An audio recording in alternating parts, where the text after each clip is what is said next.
आज प्रधानमंत्री नरेंद्र मोदी 2022 की आखिरी मन की बात करने जा रहे हैं। चलिए सुनते हैं क्या कुछ वो कह रहे हैं। देशवासियों, आज दुनिया भर में धूमधाम से क्रिसमस का त्योहार भी मनाया जा रहा है। ये जीसस क्राइस्ट के जीवन, उनकी शिक्षाओं को याद करने का दिन है।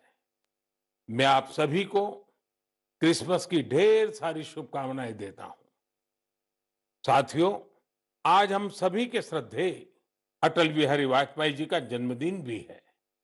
वे एक महान राजनेता थे जिन्होंने देश को असाधारण नेतृत्व दिया। हर भारतवासी के हृदय में उनके लिए एक खास स्थान है। मुझे कोलकाता से आस्था जी का एक पत्र मिला है। इस पत्र में उन्होंने हाल की अपनी दिल्ली यात्रा का जिक्र किया है। वे लिखती हैं कि इस दौरान उन्होंने पीएम म्यूजियम देखने के लिए समय निकाला।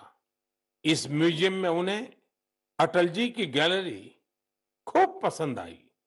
अटल जी के साथ वहां खींची गई तस्वीर तो उनके लिए यादगार बन गई है।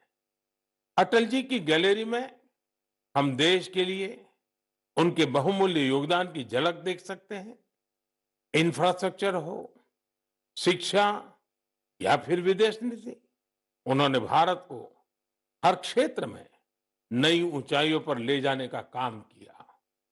मैं एक बार फिर अटल जी को हृदय से नमन करता हूं।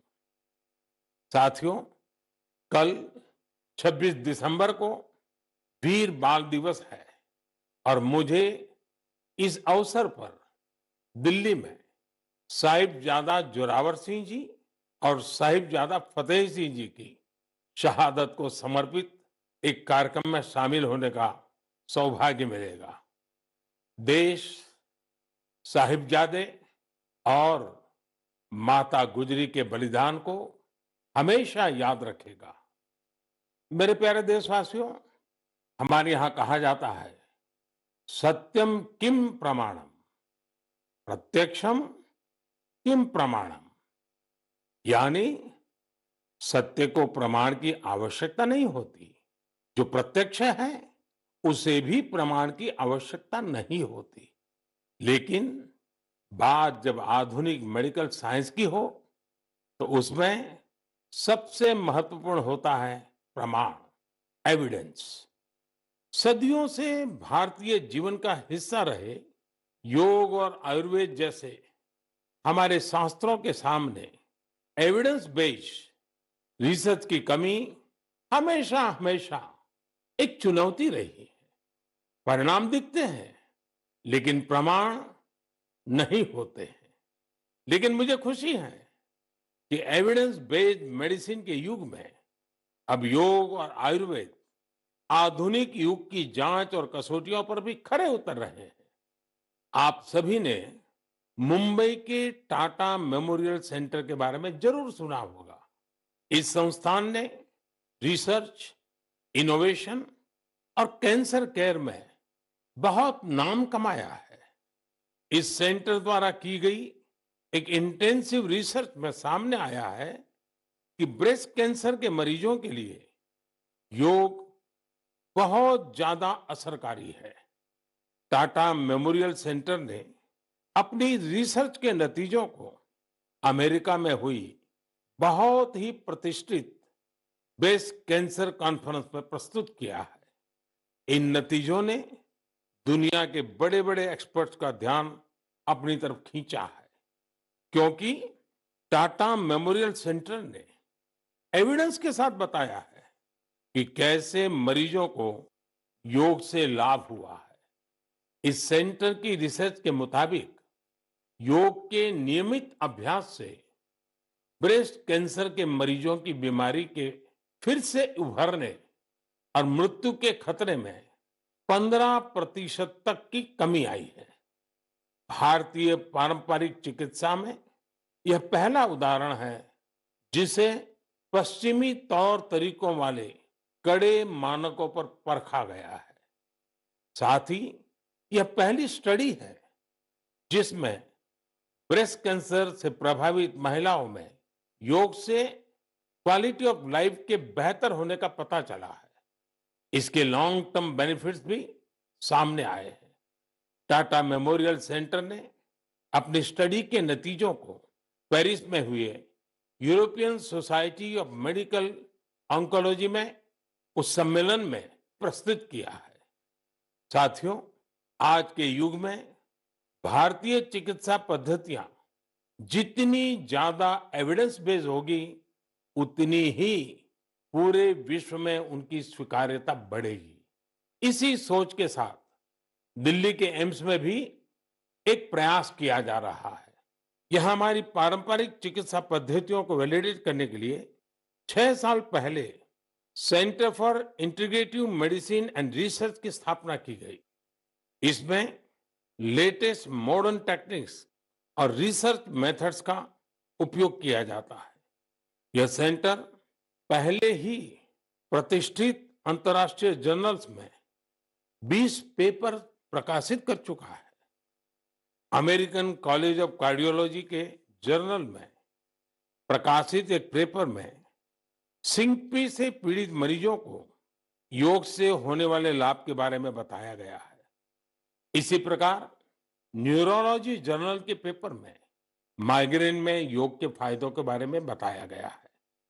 इनके अलावा कई और बीमारियों में भी योग के बेनिफिट्स को लेकर स्टडी की जा रही है, जैसे heart disease, depression, sleep disorders और प्रेगनेंसी के दौरान महिलाओं को होने वाली समस्याएं।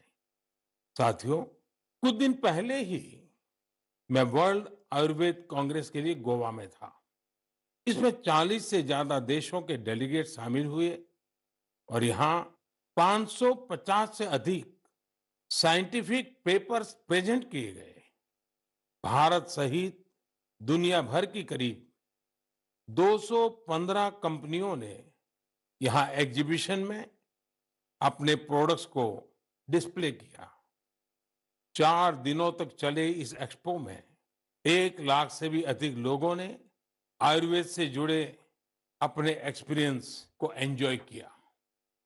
आयुर्वेद कांग्रेस में भी मैंने दुनिया भर से जुटे आयुर्वेद एक्सपर्ट्स के सामने एविडेंस बेस्ड रिसर्च का आग्रह दोहराया। जिस तरह कोरोना वैश्विक महामारी के इस समय में योग और आयुर्वेद की शक्ति को हम सभी देख रहे हैं, उसमें इनसे जुड़ी एविडेंस बेस्ड रिसर्च बहुत ही महत्वपूर्ण साबित होगी।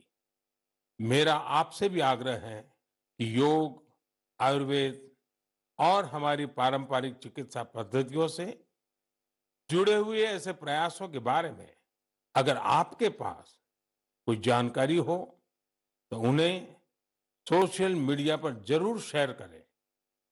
मेरे प्यारे देशवासियों, बीते कुछ वर्षों में हमने स्वास्थ्य क्षेत्र से जुड़ी कई बड़ी चुनौतियों पर विजय पाई है।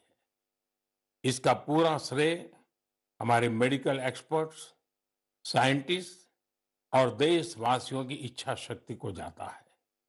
हमने भारत से स्मॉल पॉक्स, पोलियो और गिनी वॉर्म जैसी बीमारियों को समाप्त करके दिखाया है। आज मन की बात के श्रोताओं को मैं एक और चुनौती के बारे में बताना चाहता हूं, जो अब समाप्त होने की कगार पर है। ये चुनौती है, ये बीमारी है कालाजार।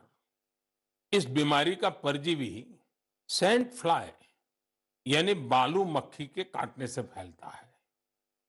जब किसी को कालाजार होता है, उसे महीनों तक बुखार रहता है, खून की कमी हो जाती है, शरीर कमजोर पड़ जाता है और वजन भी घट जाता है।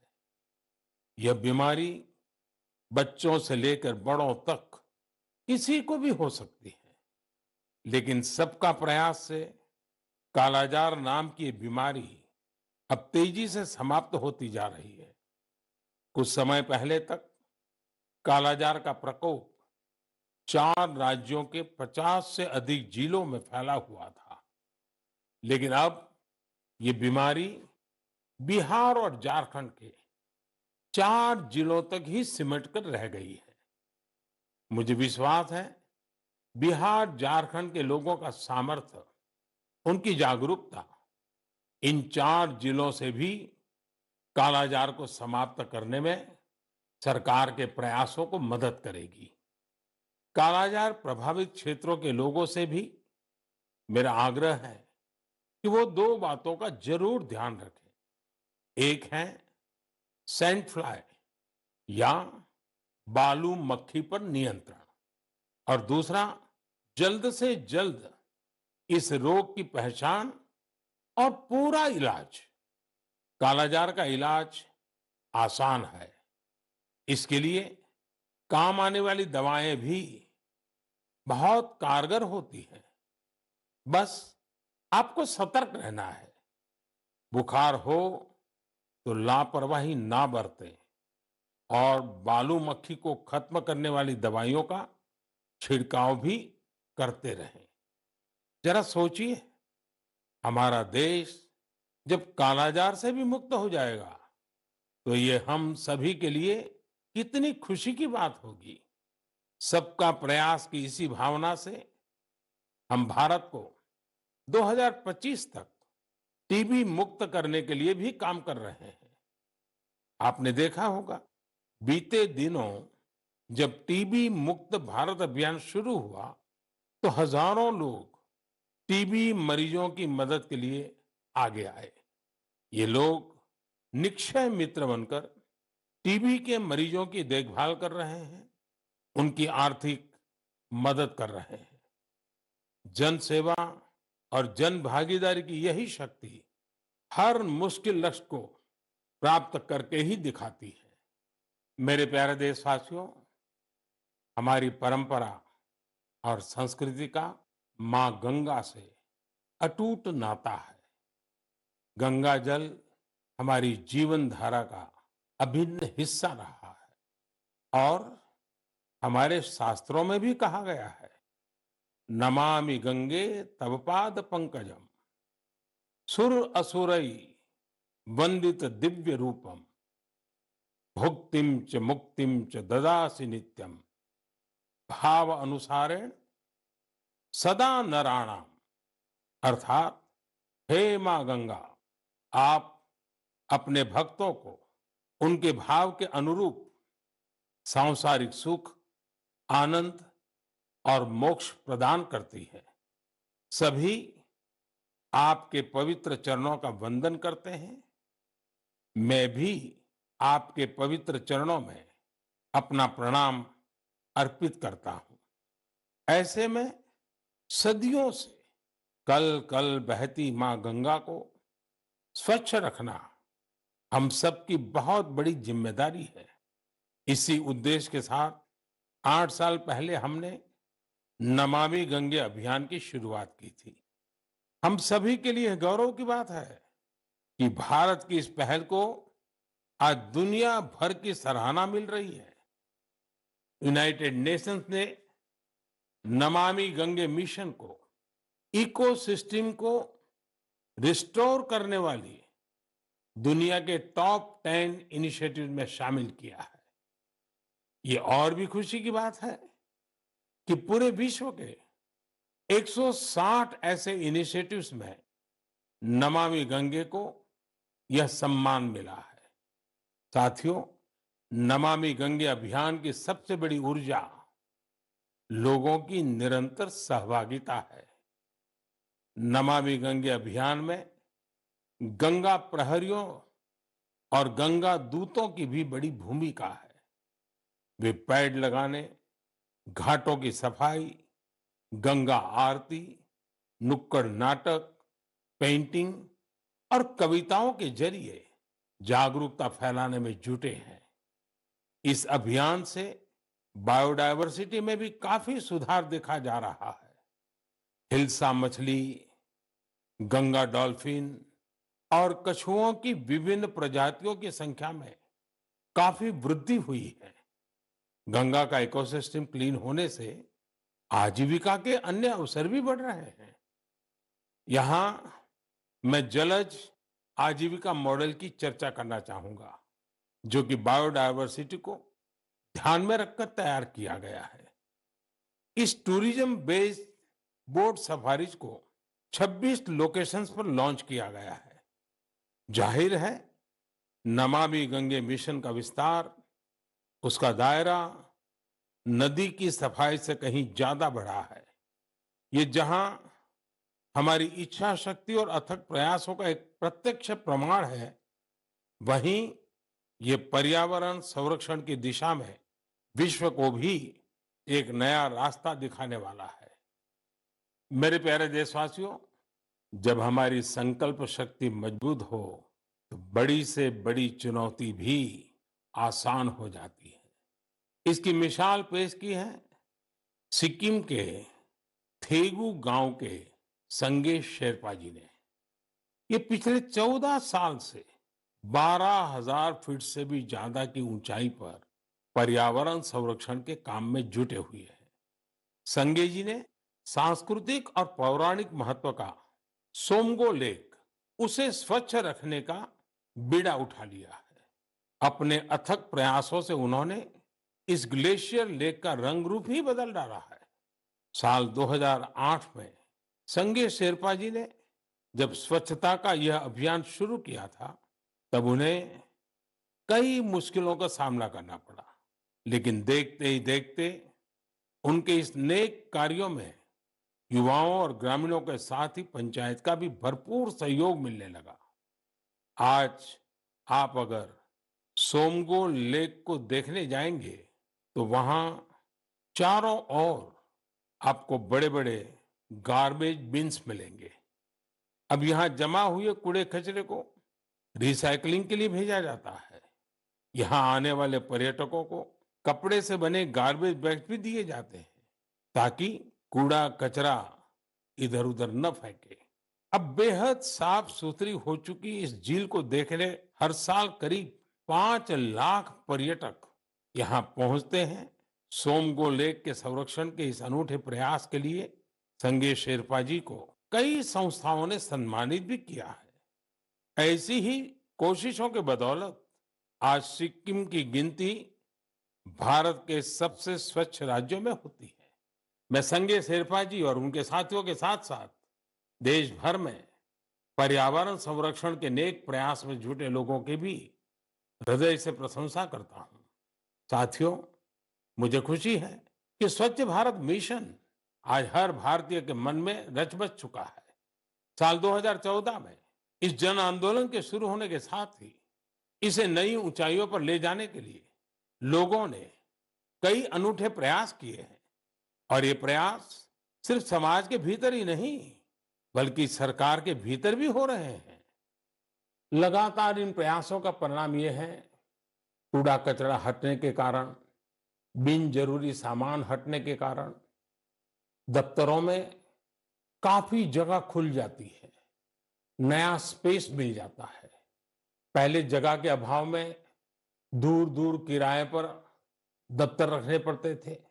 इन दिनों ये साफ सफाई के कारण इतनी जगह मिल रही है कि अब एक ही स्थान पर सारे दफ्तर बैठ रहे हैं।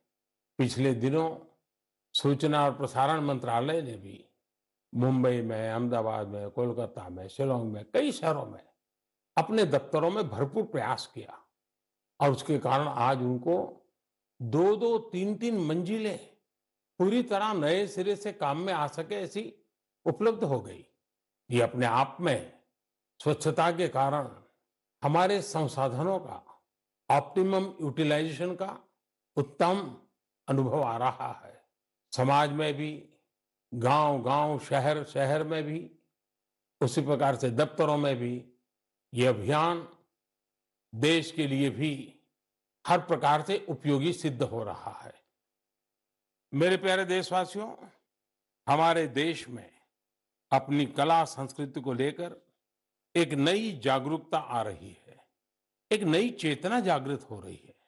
मन की बात में हम अक्सर ऐसे उदाहरणों की चर्चा भी करते हैं, जैसे कला, साहित्य और संस्कृति समाज की सामूहिक पूंजी होते हैं। वैसे ही इन्हें आगे बढ़ाने की जिम्मेदारी भी पूरे समाज की होती है। ऐसा ही एक सफल प्रयास लक्षद्वीप में हो रहा है। यहाँ कल्पेनी द्वीप पर एक क्लब है, कुमेल ब्रदर्स चैलेंजर्स क्लब। ये क्लब युवाओं को स्थानीय संस्कृति और पारंपरिक कलाओं के संरक्षण के लिए प्रेरित करता है। यहाँ युवाओं को लोकल आर्ट, कोलकली, परिचाकली, किलिपाट्टू और पारंपरिक गानों की ट्रेनिंग दी जाती है। यानी पुरानी विरासत नई पीढ़ी के हाथों में सुरक्षित हो रही है, आगे बढ़ रही है। और साथियों, मुझे खुशी है इस प्रकार के प्रयास देश में ही नहीं, विदेश में भी हो रहे हैं। हाल ही में दुबई से खबर आई कि वहां के कालारी क्लब ने Guinness book of world records में नाम दर्ज किया है।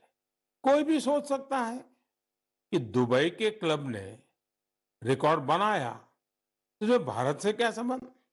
दरअसल ये रिकॉर्ड भारत की प्राचीन मार्शल आर्ट कलारियपट्टू से जुड़ा है। ये रिकॉर्ड एक साथ सबसे अधिक लोगों के द्वारा कलारी के प्रदर्शन का है। कलारी क्लब दुबई में दुबई पुलिस के साथ मिलकर ये प्लान किया और यूएई के नेशनल डे में प्रदर्शित किया। इस आयोजन में 4 साल के बच्चों से लेकर 60 वर्ष तक के लोगों ने कलारी की अपनी क्षमता का बेहतरीन प्रदर्शन किया।